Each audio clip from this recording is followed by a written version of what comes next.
여러분, 누군가를 위해 모든 것을 다 주었는데 돌아오는 게 상처라면 그 상처는 과연 어떻게 치유할 수 있을까요?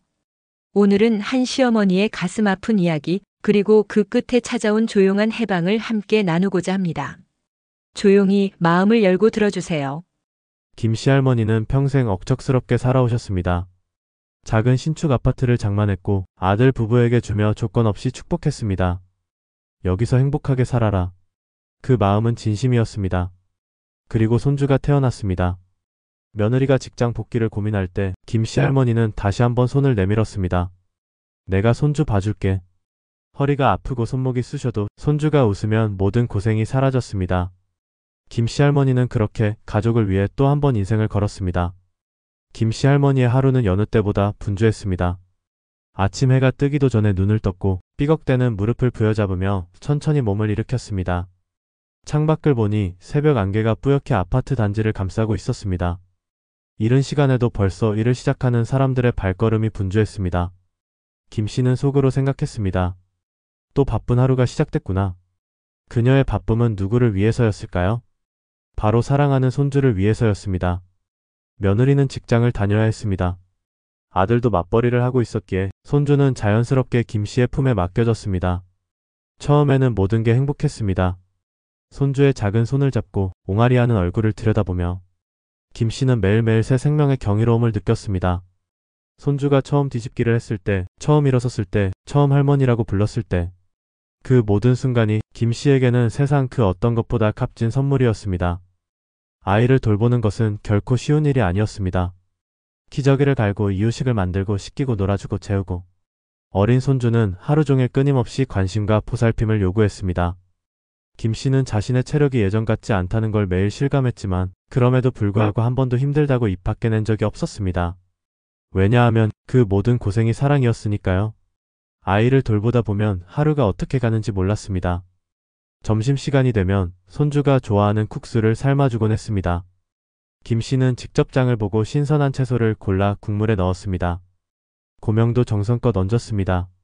가끔은 국수 면발을 손가락으로 돌돌 말아 손주 입에 넣어주며 웃곤 했습니다. 아구, 우리 강아지 잘 먹네. 하지만 현실은 그렇게 드라마처럼 아름답기만 한 것은 아니었습니다. 손주는 때로 국수를 먹다 말고 숟가락을 던지기도 했고 팥보다 놀고 싶은 마음에 식탁 아래로 기어 들어가기도 했습니다. 그럴 때마다 김 씨는 허리를 숙이고 무릎을 꿇으며 손주를 달랬습니다. 그래, 놀고 싶지? 하지만 밥도 먹어야지. 그래야 키도 쑥쑥 크는 거야. 어느새 김 씨는 손주를 위해 온몸을 내어주는 삶을 살고 있었습니다. TV를 틀어줄 때도 있었습니다. 아이가 심심해하면 김 씨는 거실 소파에 손주를 앉히고 아이용 애니메이션을 틀어주었습니다. 짧게는 10분, 길게는 30분. 그동안 김 씨는 서둘러 설거지를 하고 빨래를 개고 청소기를 돌렸습니다. 쉬는 시간이라고는 없었습니다. 하지만 김 씨는 괜찮았습니다. 손주가 웃는 모습을 볼 수 있다면 어떤 수고도 아깝지 않았습니다.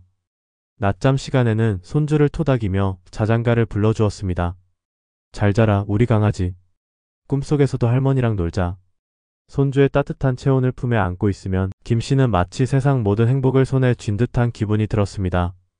그렇게 하루가 지나가고 해가 뉘엿뉘엿 칠 때쯤이면 김 씨는 비로소 허리를 펴고 거실 바닥에 주저앉았습니다.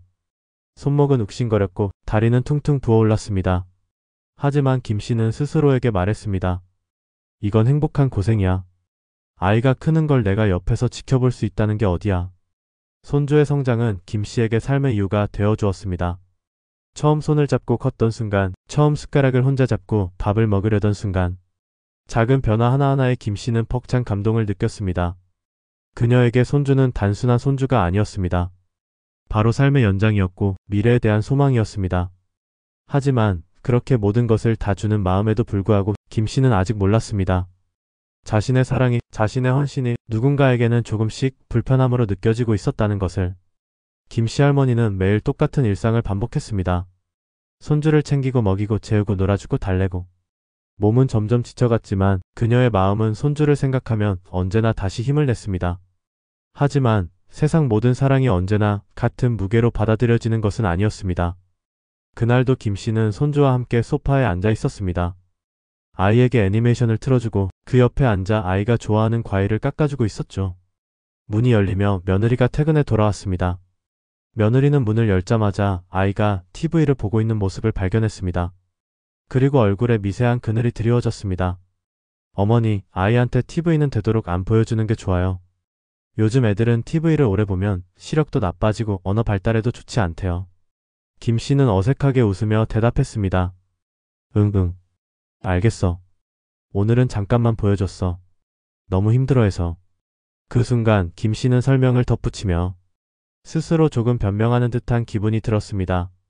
아, 내가 잘못한 걸까? 내가 손주를 나쁘게 키우고 있는 걸까? 그런 생각이 스쳐 지나갔습니다. 김 씨는 마음이 조금 무거워졌습니다. 다음날 아침 며느리는 출근하기 전에 김 씨에게 작은 종이 가방을 건넸습니다. 안에는 여러 권의 동화책과 스티커북이 들어있었습니다. 어머니 이거요. 아이가 책 읽는 습관을 들이면 좋아서요. 시간 날 때 한 권씩 같이 읽어주시고 다 읽으면 스티커 하나씩 붙여주세요. 며느리는 밝은 목소리로 말했지만 김 씨는 괜히 마음이 불편해졌습니다. 내가 지금까지 제대로 못해줬다는 건가? 그녀는 가방을 받아 들고 말없이 고개를 끄덕였습니다. 김 씨는 동화책을 꺼내어 손주를 불렀습니다. 자, 우리 이거 읽어볼까? 하지만 손주는 책에는 별 관심이 없어 보였습니다. 몇 장 넘기기도 전에 벌떡 일어나 방 안을 뛰어다녔고 책을 읽어주려 해도 금세 장난감을 들고 와 장난을 치기 시작했습니다. 김 씨는 손주를 붙잡고 다시 앉히려 했지만 아이의 관심은 온통 장난감에 가 있었습니다. 결국 책은 거실 구석에 던져졌고 김 씨는 한숨을 쉬며 책을 다시 정리했습니다. 나도 애를 키워봤지만 얘네 세대는 참 다르구나. 점심시간이 되어 김 씨는 국수를 끓였습니다. 아이도 좋아하는 메뉴였고 쉽고 빠르게 먹일 수 있어 김 씨가 자주 선택하는 음식이었습니다. 하지만 식탁에 앉은 손주는 숟가락을 들고 국수를 휘저으며 놀기 시작했습니다. 결국 그릇을 엎질렀고 국물은 테이블과 바닥을 타고 흘렀습니다. 김 씨는 깜짝 놀라 목소리를 조금 높였습니다. 아이고, 이 녀석아. 밥 가지고 장난치는 거 아니다. 그 말이 끝나기도 전에 현관에서 들어선 며느리의 차가운 목소리가 들려왔습니다. 어머니, 아이한테 너무 무섭게 하시면 안 돼요. 김 씨는 순간 당황했습니다. 이게 무섭게 한 건가? 그저 주의를 준 것뿐인데. 서운한 마음이 목구멍까지 차올랐지만 김 씨는 꾹 참았습니다. 며칠 후 며느리에게서 장문의 카톡이 도착했습니다. 처음 몇 줄은 감사 인사였습니다. 하지만 그 뒤에는 조심스러운 지적들이 이어졌습니다. TV는 하루 1시간 이내로 해주세요. 식사는 가급적 영양 균형을 맞춰주세요. 낮잠 시간 조절해주세요. 김 씨는 핸드폰을 바라보다가 천천히 내려놓았습니다. 내가 애를 어떻게 키우는지 일일이 간섭하려는 건가? 억울하고 서운한 마음이 들었습니다. 하지만 또 한편으로는 이해하려 했습니다. 요즘 애들 키우는 방식이 다르다고 하니 젊은 사람들이 원하는 대로 맞춰줘야겠지. 그렇게 스스로를 다독였습니다. 그러나 작은 균열은 점점 김 씨의 마음을 갉아먹기 시작했습니다.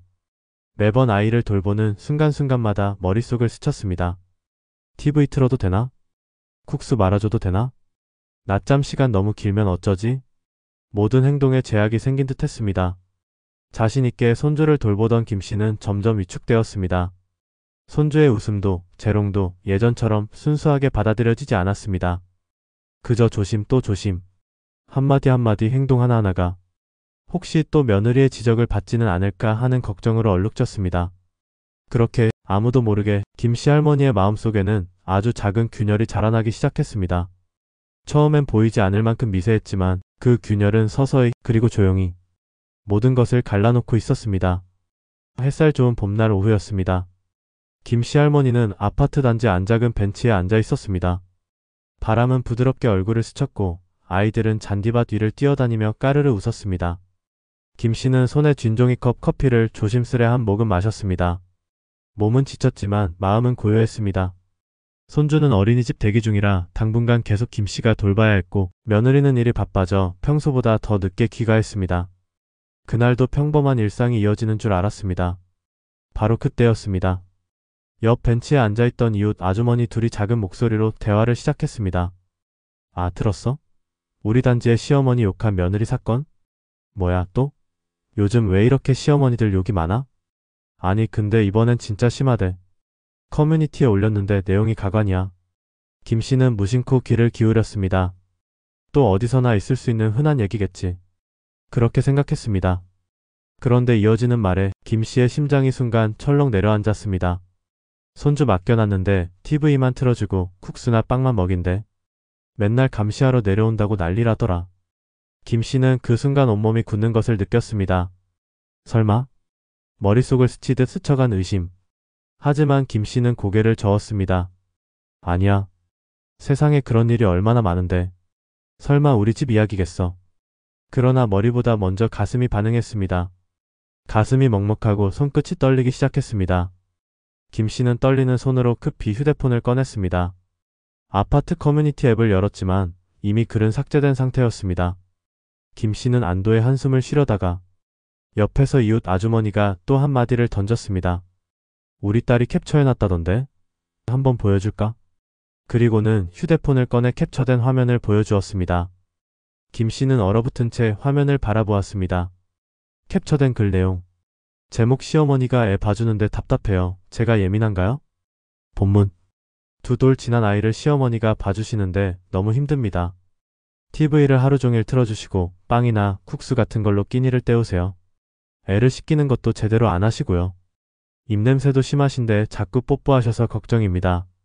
시어머니가 저희 집 바로 근처에 살아서 수시로 내려와 감시하듯 애를 봅니다. 너무 스트레스 받아요. 빨리 돈 모아서 나가고 싶습니다. 읽는 동안 김 씨는 숨을 쉴 수 없을 것 같았습니다. 손이 떨렸고 입술이 바짝 말랐습니다.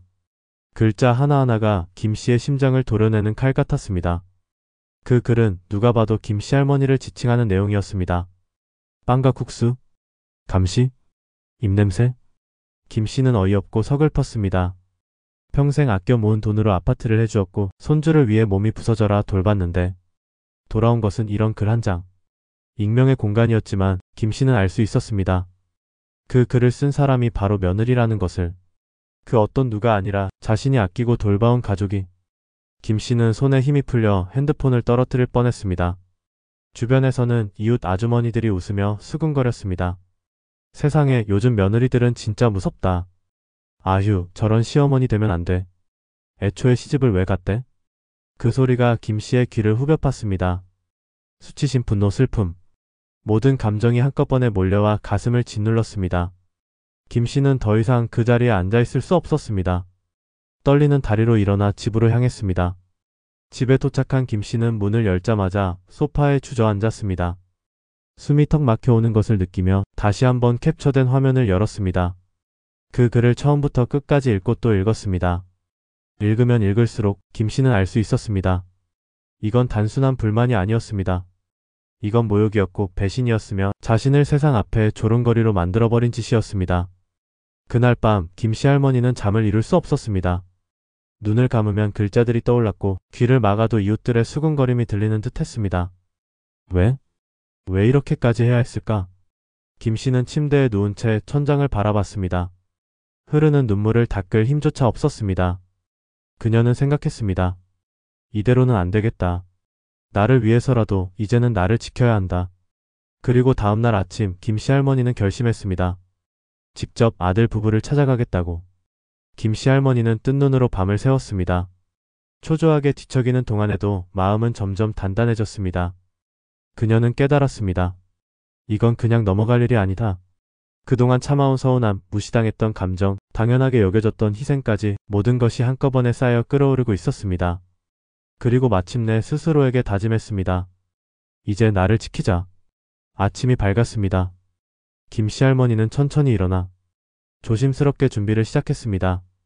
옷을 단정히 차려입고 머리도 곱게 빗었습니다. 평소라면 아침밥을 챙기고 손주를 기다렸겠지만 오늘은 달랐습니다. 오늘은 김 씨가 아니라 손주 보는 시어머니도 아닌 한 인간 김 씨로서 나서는 날이었습니다. 집을 나서며 그녀는 마지막으로 스스로에게 말했습니다. 오늘 후회하지 말자. 아들 부부의 집에 도착했습니다. 현관문 앞에 서니 순간 망설임이 찾아왔습니다. 혹시 내가 너무 큰 결정을 하는 건 아닐까? 아이를 생각해야 하는 건 아닐까? 하지만 곧 마음을 다잡았습니다. 자신이 어떻게 살아왔는지를, 무엇을 희생했는지를, 그리고 어떤 모욕을 받았는지를 떠올리자 더 이상 흔들릴 이유가 없었습니다. 김 씨는 초인종을 눌렀습니다. 띠링. 한참이 지나도 대답이 없었습니다. 다시 한번 눌렀습니다. 잠시 후 문이 열렸습니다. 아들이 문을 열었습니다. 그의 얼굴에는 당황스러운 기색이 역력했습니다. 엄마, 무슨 일이야? 갑자기 웬일이야? 뒤로는 며느리도 얼굴을 내밀었습니다. 며느리는 김 씨를 보자마자 얼굴이 굳었습니다. 어머니 오실 거면 미리 연락이라도 주시지. 저희 곧 외출하려던 참인데. 그 말투, 그 표정, 그 태도. 모든 것이 김 씨를 다시 한번 아프게 했습니다. 하지만 김 씨는 흔들리지 않았습니다. 단호하게 말했습니다. 둘 다 거실로 나와. 나 할 말 있다. 아들과 며느리는 어리둥절한 얼굴로 거실에 모였습니다. 김 씨는 준비해온 핸드폰을 꺼냈습니다. 화면에는 며느리가 올린 아파트 커뮤니티 캡처본이 그대로 떠 있었습니다. 김 씨는 조용히 핸드폰을 내밀었습니다. 이거 내가 쓴 거지? 순간 거실 공기는 얼어붙었습니다. 아들은 핸드폰 화면을 들여다보며 놀란 눈을 했고 며느리는 얼굴이 새하얘졌습니다. 며느리는 더듬거리며 말을 시작했습니다. 어머니, 저 진짜 그럴 뜻은 아니었어요. 그냥 너무 힘들어서 하소연하려고 쓴 건데 이렇게 될 줄은 몰랐어요. 김 씨는 싸늘한 목소리로 말했습니다. 하소연? 하소연을 그렇게 사람들 다 보는 곳에 해? 내 이름만 빼고 내 얘기 다 써놓고? 며느리는 입을 꾹 다물었습니다. 눈에 눈물이 고였지만 김 씨는 더 이상 동정심이 잃지 않았습니다. 그동안 쌓였던 서운함이 며느리의 눈물 한 방울로 씻겨질 만큼 가볍지 않았습니다. 아들도 끼어들었습니다. 엄마, 진정해. 며느리도 힘들었을 거야. 김 씨는 아들을 똑바로 쳐다보며 말했다. 내가 지금 진정을 못해서 이러는 것 같니? 그녀의 목소리는 조용했지만 그 안에는 꺾이지 않는 결의가 담겨 있었습니다. 김 씨는 다시 핸드폰을 들고 읽기 시작했습니다. 시어머니 입냄새 난다. 빵만 먹인다. TV만 보여준다. 수시로 내려와 감시한다. 단어 하나하나를 또박또박 읽었습니다. 며느리는 고개를 떨구었고 아들도 아무 말도 하지 못했습니다. 모든 글을 다 읽은 뒤 김 씨는 깊게 숨을 들이켰습니다. 그리고 담담히 선언했습니다. 너희 이 집 빼. 더 이상 이 집에서 못 살아. 아들은 믿을 수 없다는 얼굴을 했습니다. 엄마, 갑자기 그게 무슨 소리야? 여기 계약도 있고 애도 있고 우리 지금 이사 갈 데도 없는데. 김 씨는 냉정하게 대답했습니다. 그건 내 알 바 아니다. 내가 해준 집에서 나를 모욕했으면 너희가 나가는 게 맞지. 며느리는 급히 손을 모으며 울먹였습니다. 어머니, 제발 한 번만 용서해 주세요. 진짜 너무 힘들었어요. 감정적으로 그만. 김 씨는 고개를 저었습니다. 처음부터 그런 생각을 하지 말았어야지. 내가 뭘 그렇게 잘못했는데? 너희한테 해준 거 생각해봐. 아파트, 육아, 밥, 빨래. 내가 부족했니? 못해줬니? 그녀는 스스로 대답할 수 있었다. 아니었다. 김 씨는 최선을 다했다. 마지막으로 김 씨는 한 발짝 다가서서 말했습니다. 나는 너희한테 미안할 게 없다. 이제 나도 나를 위해 살 거다. 그 말과 함께 김 씨는 자리에서 일어났습니다. 집을 나서며 김 씨는 뒤돌아보지 않았습니다. 현관문이 닫히는 소리가 들렸지만 그 소리는 김 씨에게 해방을 알리는 종소리처럼 들렸습니다. 김 씨는 조용히 미소 지었습니다. 처음으로 정말 오랜만에 자신을 위해 선택한 결단이었습니다. 김 씨 할머니가 현관문을 나서고 난 후 집안은 정적에 휩싸였습니다. 아들은 손으로 얼굴을 감싸 쥐었고 며느리는 눈물을 뚝뚝 흘렸습니다. 서로 말을 잇지 못한 채 그저 침묵 속에 시간이 흘러갔습니다. 그러나 김 씨 할머니는 그 모든 모습을 등지고 나와버렸습니다. 며칠 뒤 김 씨 할머니는 집에서 조용히 앉아 창밖을 바라보고 있었습니다. 하루하루가 참 고요했습니다. 누구도 찾아오지 않았고 전화도 오지 않았습니다. 김 씨는 생각했습니다. 이 고요함이 처음엔 낯설었는데 점점 편해진다. 그러던 어느 날 휴대폰에 알림이 떴습니다. 며느리에게서 온 메시지였습니다. 어머니, 정말 죄송합니다. 제가 그때 너무 힘들어서 감정적으로 쓴 글입니다. 어머니께서 해주신 모든 것에 진심으로 감사하고 있습니다. 너무 죄송합니다. 짧은 문장이었지만 거기에는 애절함이 묻어 있었습니다. 하지만 김 씨의 마음은 요동치지 않았습니다. 문자를 읽으며 그녀는 담담하게 생각했습니다. 이제야? 모든 상처를 다 남긴 후에야? 김 씨는 답장하지 않았습니다. 다음 날 또 한 통의 메시지가 도착했습니다. 어머니, 저희 아이 생각해서라도 한 번만 다시 기회를 주세요. 아이도 할머니를 보고 싶어요. 정말 다시는 실망시켜 드리지 않겠습니다. 이번에는 조금 더 길고 절실한 문장이었습니다. 하지만 김 씨는 휴대폰을 뒤집어 놓았습니다. 더 이상 과거에 매여 있고 싶지 않았습니다. 며칠 후 아파트 커뮤니티에 글이 하나 올라왔습니다. 제목 며칠 전 시어머니 관련 글을 올렸던 사람입니다. 본문. 안녕하세요. 며칠 전 시어머니에 대해 부적절한 글을 올린 점 진심으로 사과드립니다. 저의 감정적인 판단으로 불필요한 오해를 불러일으켰고 어머니께 큰 상처를 드렸습니다. 다시는 이런 일이 없도록 하겠습니다. 이 글은 하루 뒤에 삭제하겠습니다. 김 씨는 그 글을 천천히 읽었습니다. 이웃들도 댓글을 달았습니다. 그래도 사과는 했네. 초반에 저렇게 공개적으로 욕한 건 잘못이지. 이런 건 처음부터 신중했어야 했어. 김 씨는 차가운 눈으로 화면을 내려보았습니다. 그녀는 알았습니다. 이 사과가 진심에서 나온 것인지 아니면 체면을 차리기 위한 것인지. 그리고 김 씨는 다시 한번 결심했습니다. 진심은 처음에 나오는 거야. 이미 엎질러진 물은 다시 담을 수 없어. 며느리의 사과는 아들의 중재 시도와 함께 이어졌습니다. 아들은 전화를 걸어왔습니다. 엄마, 제발 애 생각 좀 해. 아이도 힘들어하고 우리도 힘들어. 김 씨는 가만히 대답했습니다. 내가 힘들었던 건 생각 안 하냐? 아들은 아무 말도 하지 못했습니다. 그 침묵이 김 씨에게는 대답과도 같았습니다. 며느리는 또 한 번 문자를 보냈습니다. 이번에는 길게 아주 길. 자신이 어떤 상황이었고 얼마나 힘들었고 어머니에게 얼마나 죄송한지를 장황하게 설명했습니다. 그러나 김 씨는 더 이상 읽지 않았습니다. 길게 변명하는 글은 짧은 진심만큼 와닿지 않았기 때문입니다. 김 씨는 깨달았습니다. 상처는 시간이 지난다고 아물지 않는다는 것. 사과한다고 해서 모든 상처가 지워지지 않는다는 것. 그리고 가장 가까운 사람에게 받은 배신은 가장 깊게 남는다는 것을. 며느리의 사과는 계속되었지만 김 씨 할머니는 마음을 굳혔습니다. 더 이상 할머니, 시어머니, 엄마가 아닌 김 씨 자신으로 살아가기로. 자신을 위해, 자신의 존엄을 위해. 손주가 보고 싶지 않은 건 아니었습니다. 아이의 작은 손, 맑은 웃음소리. 모든 기억은 여전히 마음 한켠에 자리 잡고 있었습니다. 하지만 김 씨는 스스로를 다독였습니다. 내가 나를 지키지 않으면 아무도 나를 지켜주지 않는다. 그렇게 김 씨는 오늘도 조용히 하루를 보냈습니다. 며느리의 사과는 멈추지 않았지만 김 씨의 마음은 더 이상 돌아가지 않았습니다. 사과는 돌아오지 않았습니다. 김 씨 할머니가 결단을 내리고 아들 부부를 등진 지 한 달이 지났습니다. 그 시간 동안 세상은 무심하게 흘러갔습니다. 봄이 깊어졌고 아파트 단지의 나무들은 어느새 짙은 녹음으로 가득 찼습니다. 하지만 김 씨의 주변 사람들은 변했습니다. 이웃들은 눈치를 보며 김 씨를 대했고 동네 사람들 사이에서는 은근한 소문이 돌았습니다. 아파트를 빼앗긴 며느리, 차가운 시어머니, 손주를 등진 할머니. 사실과 다른 말들이 여기저기 퍼졌지만 김 씨는 아무 해명도 하지 않았습니다. 그녀는 지쳐 있었습니다. 그리고 더 이상 아무에게도 설명하고 싶지 않았습니다. 반면 아들 부부의 삶은 눈에 띄게 달라졌습니다. 신축 아파트를 떠나 외곽의 작은 빌라로 이사간 그들은 불편한 생활 환경과 경제적 압박 속에 고군분투하고 있었습니다. 며느리는 출퇴근 시간이 2배로 늘었고 손주는 어린이집에 맡겨졌지만 적응을 쉽사리 하지 못했습니다. 어린이집 선생님은 자주 연락을 해왔습니다. 아이가 계속 울어요. 낯선 환경에 적응을 못하는 것 같습니다. 다른 아이들과 어울리는데 시간이 걸릴 것 같아요. 며느리는 일하는 중에도 어린이집에서 오는 전화를 받을 때마다 가슴이 철렁했습니다. 회사에서도 점점 눈치를 받기 시작했습니다. 또 조퇴야? 애 핑계로 빠지는 거 아냐? 말은 하지 않았지만 따가운 시선이 느껴졌습니다.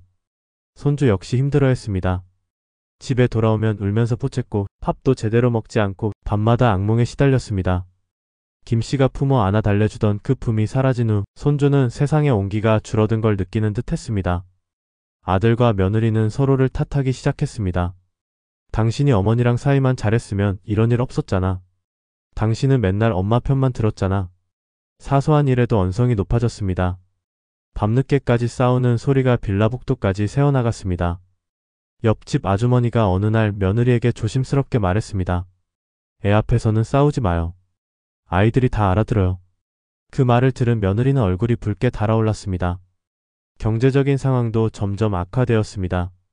빌라의 월세는 신축 아파트 관리비보다 더 비쌌고 차량 유지비, 어린이집 비용, 생활비까지 겹치면서 아들 부부는 매달 마이너스 통장을 쓰게 되었습니다. 외식은커녕 생필품도 최저가를 찾아다니며 구입해야 했습니다. 한때는 꿈꿨던 안정된 가정이 이제는 하루하루 생존하는 전쟁이 되어버렸습니다. 김씨 할머니에게도 소식은 들려왔습니다. 이웃들이 전해준 이야기, 아들 부부의 친구들이 걱정스럽게 전하는 소문. 아드님 요즘 많이 힘들어 보여요. 손주가 자주 아프다던데. 하지만 김씨는 고개를 저었습니다.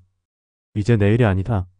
손주가 아픈 것도 아들이 힘든 것도 모두 자신들의 선택이 만든 결과였습니다. 김씨는 스스로에게 그렇게 말하며 마음을 단단히 다잡았습니다.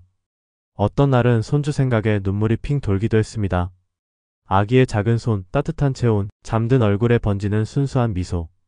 그 모든 것이 선명하게 떠올랐습니다. 그러나 김씨는 이내 마음을 다잡았습니다. 내가 한 번이라도 흔들리면 그들은 또다시 나를 당연하게 여길 거야. 그것만은 용납할 수 없었습니다. 아들 부부는 점점 지쳐갔습니다. 어린이집에 데려다 주던 며느리는 매일 울먹였고 아들은 출근길에 한숨만 쉬었습니다. 둘 다 체중이 눈에 띄게 줄었습니다. 그러나 이 모든 상황은 김씨가 아닌 그들 스스로 만든 결과였습니다. 김씨는 다시 한번 깨달았습니다. 사랑도 믿음도 관계도 노력 없이 유지되는 것은 없다. 한번 부서진 신뢰는 다시 붙일 수 없는 유리 조각 같았습니다. 그러던 어느 날 밤, 김씨는 아들로부터 문자를 받았습니다. 엄마, 미안해. 모든 게 우리 잘못이야. 다시 돌아가고 싶어. 짧은 문장이었지만 거기에는 절박함이 묻어 있었습니다. 그러나 김씨는 답장하지 않았습니다. 이미 너무 많은 상처가 남아 있었고 다시 과거로 돌아갈 의지도 용기도 없었습니다. 무너지는 것은 한순간이었습니다. 한때는 탄탄하다고 믿었던 가족 간의 신뢰도, 함께 나누었던 따뜻한 기억들도 결국은 스스로의 이기심 앞에 산산이 부서졌습니다. 김씨는 조용히 스스로에게 다짐했습니다. 다시 나를 버리지는 않겠다. 그녀는 아들 부부의 무너지는 모습을 안타깝게 바라보면서도 단 한 걸음도 물러서지 않았습니다. 그것이 바로 진짜 어른의 결단이었습니다. 여름이 성큼 다가오고 있었습니다. 장마가 시작되면서 연일 비가 쏟아졌고 회색빛 하늘은 사람들의 마음까지 눅눅하게 만들었습니다. 김씨 할머니는 창가에 앉아 빗방울이 창문을 두드리는 소리를 들으며 조용히 차 한 잔을 마셨습니다. 그녀의 마음은 차분했지만 한편으로는 쓸쓸함이 스며들기도 했습니다. 그 순간 핸드폰이 진동했습니다. 아들로부터 온 문자였습니다. 엄마, 미안해. 요즘 정말 힘들어. 다시 옛날처럼 돌아가고 싶어. 짧고 절박한 문장이었습니다. 김씨는 핸드폰을 내려놓고 천천히 한숨을 쉬었습니다. 이제는 놀랍지도 않았습니다. 이미 예상했던 일이었습니다. 자신을 그렇게 몰아붙이고 모욕했던 그들이 이제야 뒤늦게 손을 내미는 것은 너무나도 당연한 수순처럼 느껴졌습니다. 며칠 뒤 아들이 직접 찾아왔습니다. 문 앞에 서 있는 아들의 모습은 예전과는 많이 달라져 있었습니다. 볼살은 쏙 빠졌고 옷차림은 초라했습니다. 김씨는 문을 열지 않고 인터폰으로 물었습니다. 왜 왔냐? 아들은 고개를 숙인 채 말했습니다. 엄마, 미안해. 정말 많이 반성했어. 다시는 그런 일 없게 할게. 김씨는 아무 말도 하지 않았습니다. 한참을 그렇게 서 있다가 그녀는 조용히 말했습니다. 이미 늦었다. 그리고 인터폰을 끊었습니다. 아들은 문 앞에 한참을 서 있었지만 김씨는 다시 문을 열지 않았습니다. 그날 밤 김씨는 잠을 이루지 못했습니다. 손주의 얼굴, 아들의 웃음소리, 함께했던 따뜻했던 시간들이 자꾸만 떠올랐습니다. 하지만 결국 김씨는 스스로를 다독였습니다. 지금 흔들리면 또다시 같은 일이 반복될 거야. 나는 다시는 그 지옥 같은 무시를 견디지 않을 거야. 며느리도 결국 연락을 해왔습니다. 길고 장황한 문자가 도착했습니다. 어머니, 저희가 정말 철이 없었습니다. 손주 생각해서라도 한 번만 봐주세요. 아이도 매일 밤 할머니 찾으면서 울어요. 저희가 너무 이기적이었어요. 제발 한 번만 기회를 주세요. 김씨는 문자를 읽으며 고개를 저었습니다. 이제 와서 손주를 핑계 삼는 것도 보기 싫었습니다. 손주의 사랑을 들먹이는 것도, 진심 없는 사과를 거듭하는 것도 모두 불편할 뿐이었습니다. 시간은 흘러 아들 부부의 상황은 더 악화되었습니다.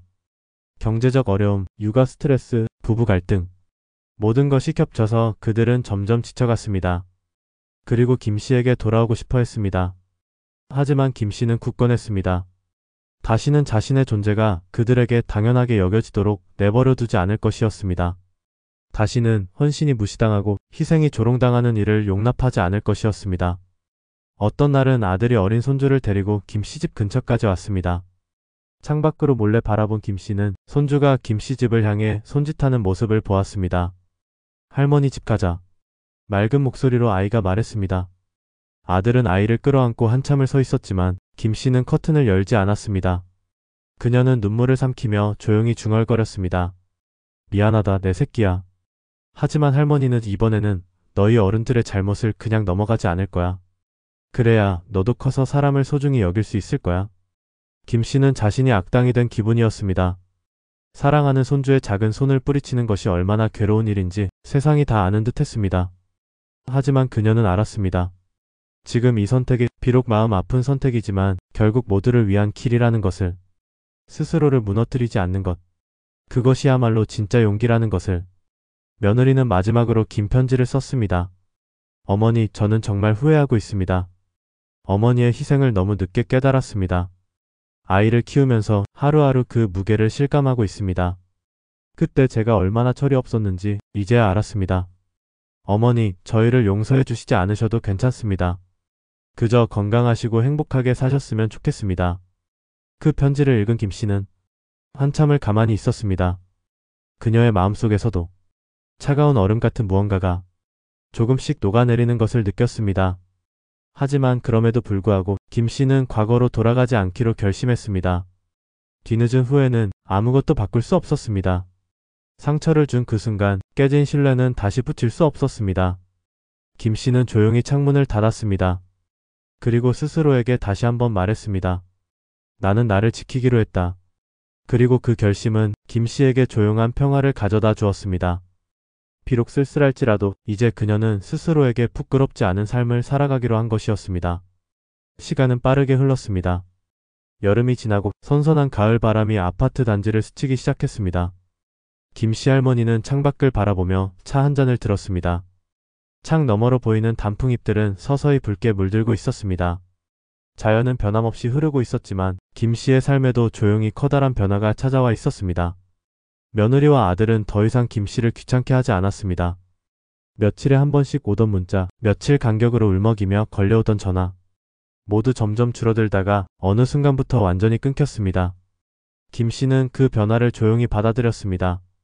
서운하지 않았냐고요? 물론 처음엔 가슴이 시렸습니다. 특히나 손주 생각이 불쑥불쑥 떠오를 때면 그 아이의 따뜻한 손길이 그리워서 견딜 수 없을 때도 있었습니다. 하지만 김 씨는 알았습니다. 이 또한 지나가리라는 것을, 그리고 그것이 오히려 자신에게 필요한 시간이라는 것을. 김 씨는 다시 자신을 위해 하루를 살아가기 시작했습니다.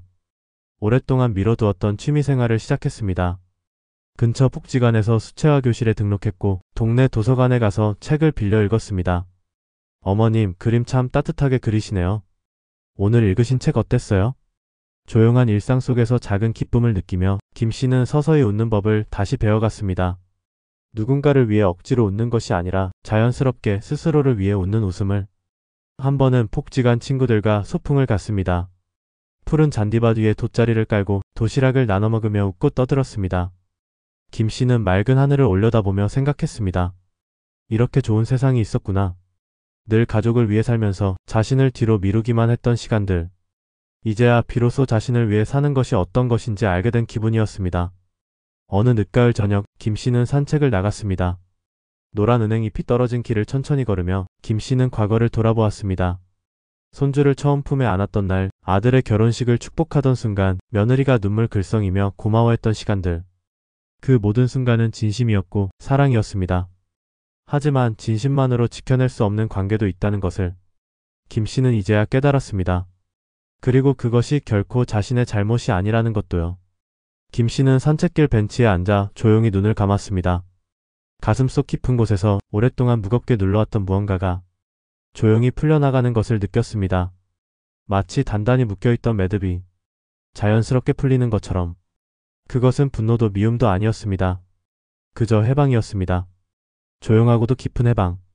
누구를 원망하지도 않고 자신을 탓하지도 않는 오롯이 자신을 위한 용서와 노음이었습니다. 그날 밤 김 씨는 오랜만에 깊은 잠에 빠졌습니다. 무겁게 눌리던 가슴이 편안해졌고 꿈속에서는 손주가 환하게 웃으며 달려왔습니다. 할머니. 김 씨는 꿈속에서도 웃으며 손주를 안아주었습니다. 하지만 깨어났을 때 김 씨는 울지 않았습니다. 손주를 향한 사랑은 여전히 남아 있었지만 그 사랑에 얽매이지 않고 담담히 품을 수 있게 되었기 때문입니다. 몇 달 후 아파트 관리사무소에서 새로 들어온 세입자 부부가 인사를 왔습니다. 주인 아주머니 맞으시죠? 이 아파트 덕분에 신혼 시작할 수 있게 됐어요. 정말 감사합니다. 젊은 부부가 밝게 웃으며 말했습니다.